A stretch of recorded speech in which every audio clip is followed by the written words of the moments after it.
Here today at Mallow's Bay on the tidal Potomac. In the distance behind me is the remains of the Accomac, a metal-hulled ship that was left out in this 3-foot deep bay. Beyond it are the remains of many, many other ships. A large proportion of the many wrecks found in Mallow's Bay are relics of the First World War. In the 1920s, they were sold to a company that brought them here, set them on fire, and started the process of scrap metal recovery. This operation continues on and off through the Second World War. A 1993 inventory of shipwrecks here identified 88 World War I wooden steamships. The Accomac, a metal car ferry boat, 12 barges, and several others, including some that may date to the Revolutionary War. First cast of the day. I don't know if it's good luck or bad luck. Ooh, look at that long skinny thing on a chatterbait. Isolated piece of wood sticking up right there, right at the end of the cast. First cast of the day. Already I'm seeing a lot of metal sticking up, and this is even at high tide.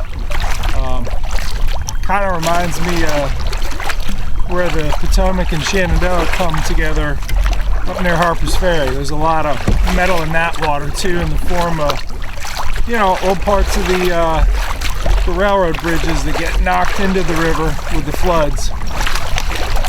Certainly there are hazards up there, and there's definitely hazards here. I got everything tied directly to braid back here. There's just no point in having a leader with as muddy as it is and just getting in between all these pieces of metal and wood. This is a prototype jig I'm working on. This one's over a 1/2 ounce on the same hook that we use our 3/8 ounce dragon head to make. Just a heavier weight and a little bit bigger hook. I put a worm on there, so jig and worm just to produce the most, just to upsize the profile of my bait in this muddy water. As the tide's rolling out, you're seeing more and more of what's here. I got my feet propped up on 2 ship hulls right here, and you got these real prevalent pieces of metal, these metal bolts, I guess, sticking up all over the place. Alright, there's a smaller back bay, the back of Mallow. Ooh, oh, he's decent.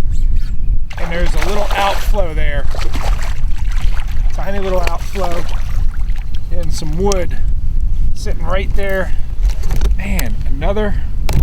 They definitely post spawn. Look how skinny these fish are. Brought it right across the wood and he jammed it. I came over to this opening in this little back bay, really to get back in the back bay, because there's a lot of wind protected area, which I wanted to do some topwater frogs and buzzbait. But with that one fish caught on the wood here, I really want to work this bottleneck. Anywhere you have, you know, bottleneck from wind or from current, and right here is current.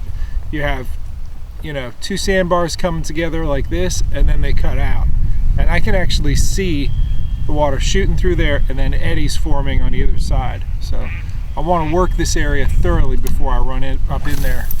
Right now I'm just skipping a tube up underneath some of the laydowns that are right at the mouth of this thing.